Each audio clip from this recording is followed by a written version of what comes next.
जिन्हें कुदरत से प्यार होता है, कुदरत उनकी जिंदगी में बहार लाती है। पर्यावरण दिवस वर्ष में एक दिन आता है, मगर सच्चे पर्यावरण मित्र वो होते हैं जो साल के 12 महीने और 365 दिन पर्यावरण की सुरक्षा एवं संरक्षण के लिए शिद्दत से प्रयास करते हैं। जी जान से हर वक्त नेचर को सहेजने में जुटे रहते हैं। आइए हम आपको बरेली में विकसित किए गए एक ऐसे अनूठे बाग में लेकर चलते हैं जहां आपको कुदरत की सेवा के मिसाल बेमिसाल नज़ारे दिखेंगे।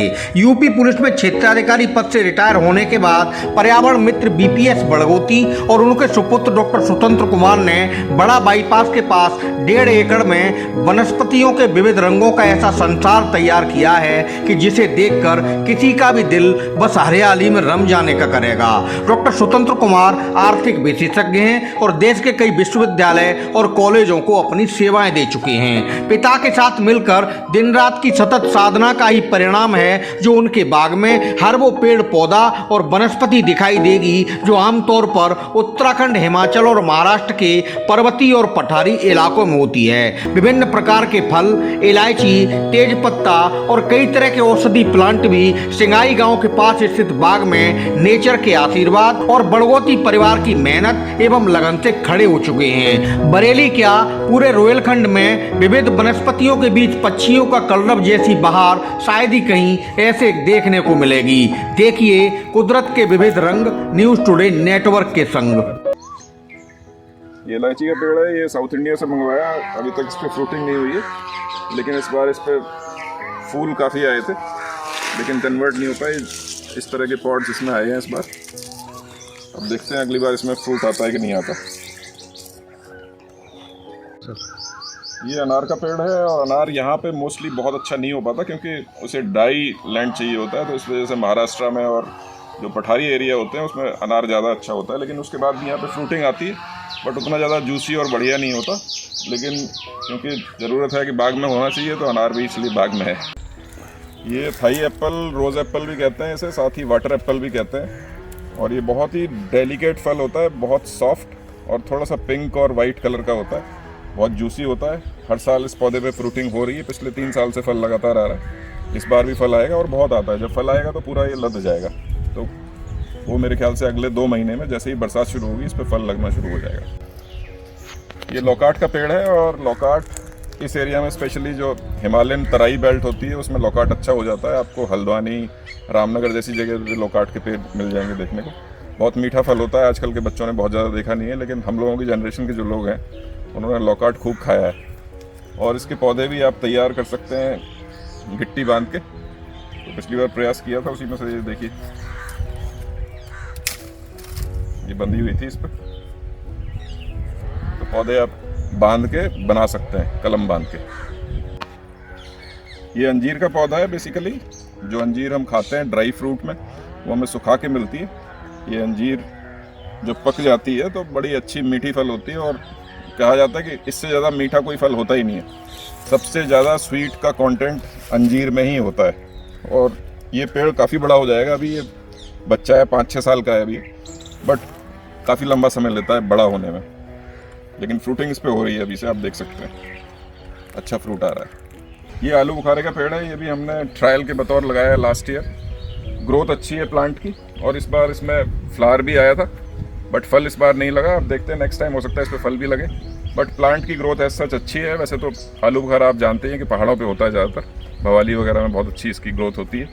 बट देखते हैं, लेट्स सी क्या होता है आने वाले। ये ड्रैगन फ्रूट है। इसकी अभी हम लोग नर्सरी तैयार कर रहे हैं। तो जैसे नर्सरी तैयार होगी तो इसको लगाने की एक विधि होती है, उस विधि का पालन करते हुए इसे लगाया जाएगा। और ड्रैगन फ्रूट जैसा कि आप सभी जानते हैं आजकल बहुत पॉपुलर फ्रूट हो रहा है, बहुत महंगा भी होता है, किसान की आय का अच्छा साधन बन जाता है। ये चीकू का पेड़ है और यहाँ पे चीकू बहुत ही अच्छा होता है। अगर आप इस एरिया में क्रॉप्स करते हैं, फसल करते हैं, किसानी करते हैं, तो मेरी एडवाइस है आपको कि आप चीकू ज़रूर लगाइए। इस बार हम चीकू पूरा 2 एकड़ लगाने जा रहे हैं बाग, क्योंकि ये हमने एक्सपेरिमेंट किया पिछले 5-6 सालों में। इस पर बहुत फ्रूट आता है। और आप साइज़ देखिए चीकू का, इतना बढ़िया है और इतना मीठा चीकू है कि कोई हिसाब नहीं जिसका। तो इसको बहुत सूट करती है। आप देखिए ये साइज़ देखिए फ्रूट के, ये साइज़ देखिए, और बहुत आता है। और पहला फल ख़त्म नहीं होता, दूसरे के लिए उसमें फूल आना शुरू हो जाता है। बहुत अच्छी क्रॉप है यहाँ पे, मतलब बागवानी के लिहाज से आप देखें तो चीकू बहुत अच्छा हो सकता है। जो भी किसान लगाना चाहें तो लगा सकते हैं सर। ये लीची है, और लीची में जब भी आप लगाएं बरेली और आसपास के इलाकों में तो ये ध्यान रखें कि जो लेटेस्ट वैरायटी है लीची की वही लें, क्योंकि आजकल ऑलमोस्ट सीडलेस लीची भी आ रही है। तो ये जो पुरानी लगी हुई है लीची, इसमें बीज होता है अच्छा खासा, थोड़ा सा खटास भी होती है, लेकिन जो नई वैरायटी आ रही है वो बड़ी अच्छी मीठी होती है। लेकिन बरेली में अच्छे से हो जाती है लीची, कोई ऐसे इश्यूज़ नहीं है। जैसे रामनगर में बहुत लीची होती है, ऐसी बरेली में भी अच्छे से हो सकती है। लेकिन रख रखाव बहुत है इसका, क्योंकि इसमें पेस्ट भी लगता है और चिड़िया भी इसे खाती हैं। ये तेज पत्ते का पेड़ है और मोस्टली साउथ इंडिया में होता है, सबसे ज़्यादा श्रीलंका में होता है। और इसकी खास बात यह है कि आप ऑलमोस्ट सारी की सारी सब्जियों में, पुलाव में तेज पत्ता डालते हैं। ये पत्ता, इस पत्ते को सुखा लिया जाता है, उसके बाद इसे इस्तेमाल किया जाता है। और इसमें एक और अच्छी बात यह है कि जो इसकी छाल होती है, जो बार्क है इसकी तने की, उस छाल को जो है सेकंड ग्रेड सिनेमन यानी कि दालचीनी की तरह भी इस्तेमाल किया जाता है। तो दालचीनी के सब्स्टिट्यूट की तरह इसकी छाल को इस्तेमाल किया जाता है।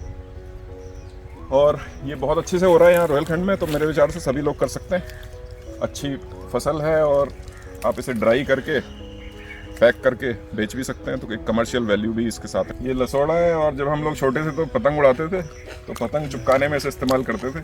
इसकी सब्जी भी बनती है, एक औषधि भी है आयुर्वेदा में ये। और इसकी बहुत अच्छी बात यह है कि ये पका हुआ फल पक्षी बहुत खाते हैं।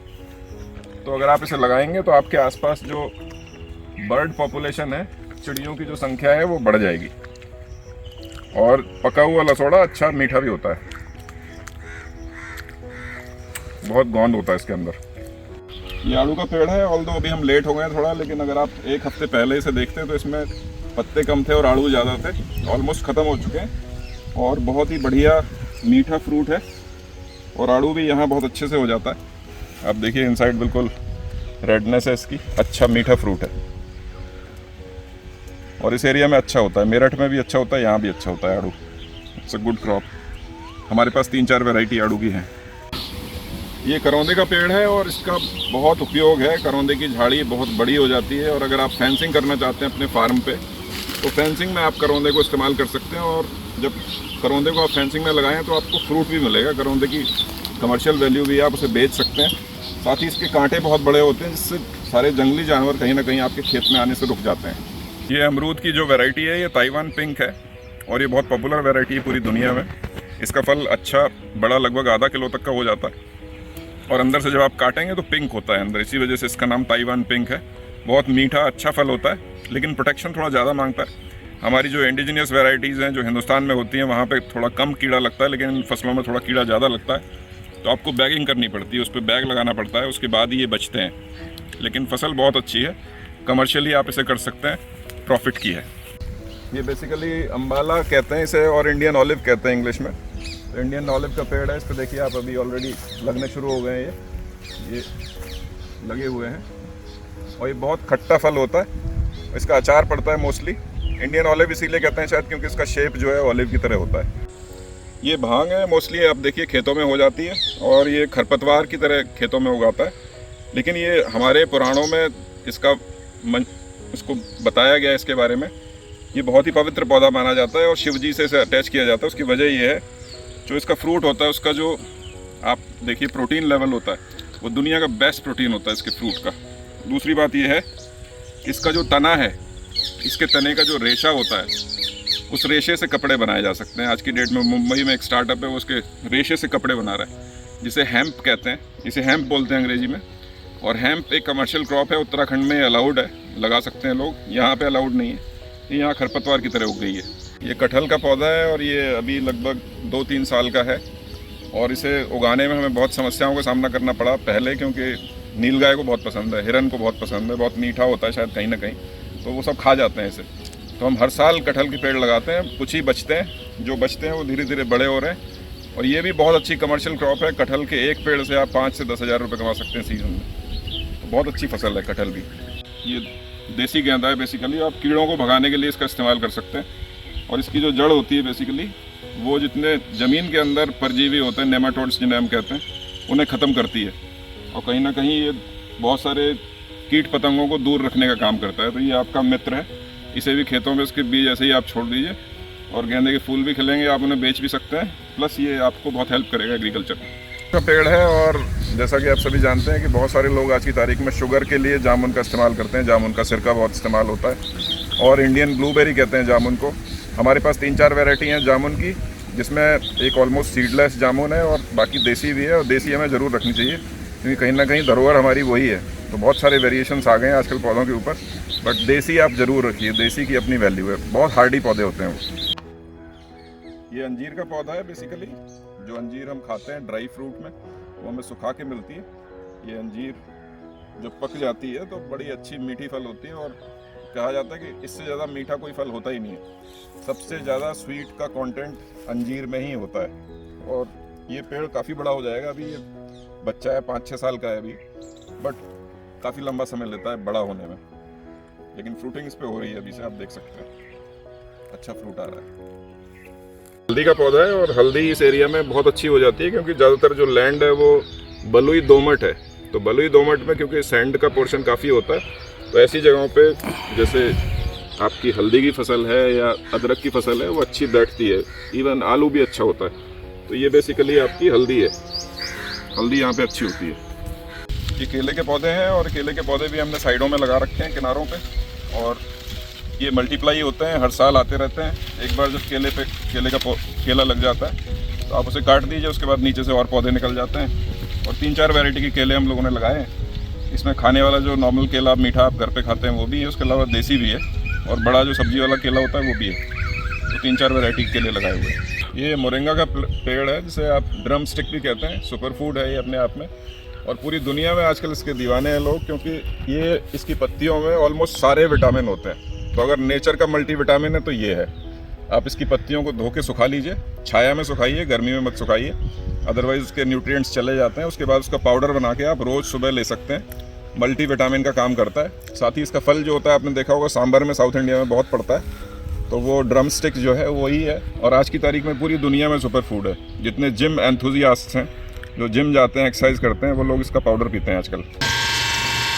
अंगूर जो है मोस्टली होता है महाराष्ट्र में, और महाराष्ट्र में आप देखो विनयार्ड्स भी बने हुए जहाँ अंगूर की शराब बनती है, वाइन कहते हैं जैसे। यहाँ पे भी आप वाइन तो बना सकते हो क्योंकि खट्टा होता है अंगूर बहुत ज़्यादा। लेकिन अगर बात करो आपके मीठा अंगूर खाने के लिए हो जाए यहाँ पे, तो बड़ा मुश्किल बात है क्योंकि क्लाइमेट उतना अच्छा नहीं होता। थोड़ी ह्यूमिडिटी ज़्यादा होती है, उसकी वजह से खटास आ जाती है। अगर एकदम ड्राई क्लाइमेट हो तो ये सब मीठे हो जाएंगे। सर, बागों को लेके जो कॉन्सेप्ट है, पुराने बुजुर्गों ने जो बाग लगाए थे, अब नई पीढ़ी उन्हें उजाड़ रही है और आप इस दौर में बाग लगा रहे हैं। और अद्भुत आपने रोहिलखंड के अंदर शानदार एक ऐसा बाग खड़ा किया जहाँ दुर्लभ तरह के तमाम जो दूसरे क्षेत्रों में पाए जाते हैं वो फल भी हैं, पौधे हैं, वनस्पति हैं, औषधि पौधे भी हैं। क्या विज़न क्या है सर? विज़न यही है कि एक नेचर का सैंपल जो हमारे भारत में तरह तरह की वैरायटी वनस्पति होती हैं वो हो, और बहुत सारी चीज़ें ऐसे, जैसे ये आड़ू आपने देखा तो इस पर बहुत फल लगता है और चिड़िया बहुत खाती हैं। अब से 10 साल 15 साल पहले यहाँ चिड़ियों की आवाज़ सुनाई नहीं पड़ती थी। आज मैं भी बोलना बंद कर दूँ तो आपकी चिड़ियों की आवाज़ में रिकॉर्ड हो जाएगी। इतनी बर्ड्स की पॉपुलेशन बढ़ गई है। देखिए, चिड़ियों के नाम कोई बैनामा तो होगा नहीं, ये ज़मीन तो उनकी भी है, जितनी हमारी है उतनी उनकी है, चिड़ियों की भी है, सांप की भी है। तो बजाय उनके मारने के, उनका शिकार करने के या उनकी हत्या करने के, आप उन्हें फीड करिए। बहुत पुण्य का काम है। एक माध्यम है जिसके द्वारा आप इसे चिड़ियों को फीड कर सकते हैं, जानवरों को फीड कर सकते हैं। जितना आपको फल लेना है आप ले लीजिए, बाकी उन्हें खाने दीजिए। और बहुत तो गिर के वेस्ट ही हो जाता है, तो कहीं ना कहीं उनके काम आएगा। सर, ये रोहिलखंड का जो हिस्सा है, रामपुर, बरेली, पीलीभीत, यहाँ बहुत काफ़ी संख्या में बागात हुआ करती थी, लेकिन अब इक्का दुक्का बाग रह गए हैं और आपने एक नया बाग खड़ा किया है। और इस जो आपका जो सपना है, आपका जो ध्येय है, इसे और कहाँ तक ले जाने का इरादा है? ये हम बढ़ाएंगे, इसे और बड़ा करेंगे। अभी तो ऑब्जेक्टिव यही है क्योंकि ज़्यादातर किसान आप देख रहे हैं कि ट्रेडिशनल खेती पे हैं, जो गेहूँ, गन्ना, धान करते हैं। लेकिन कहीं ना कहीं जैसे धान जैसी फसल है, इतना ज़्यादा वाटर उसमें इस्तेमाल होता है जिसकी वजह से वाटर लेवल तक डाउन हो रहे हैं बहुत जगह। तो सरकार भी आज की तारीख में कह रही है कि भाई धान को आप कम लगाना शुरू करो। सिमिलरली गन्ने को आप इतना ज़्यादा लगा रहे हो, गन्ना भी बहुत पानी लेता है। तो आपको अल्टरनेट क्रॉप्स पे जाना पड़ेगा। कहीं ना कहीं कुछ लोगों को बागों के बारे में सोचना पड़ेगा, और बागों की अपनी इकोनॉमिक्स है, आप ये मत भूलिए। बागों की इकोनॉमिक्स है। जब आप पौधे लगाते हैं शुरू में तो वो छोटे होते हैं, उस समय आप खेती कर सकते हैं। जब पौधे बड़े हो जाएं तो फल आप बेच के जीविका भी कमा सकते हैं। तो ऐसा नहीं है कि बागों की कोई इकोनॉमिक्स नहीं है, बहुत अच्छी इकोनॉमिक्स है।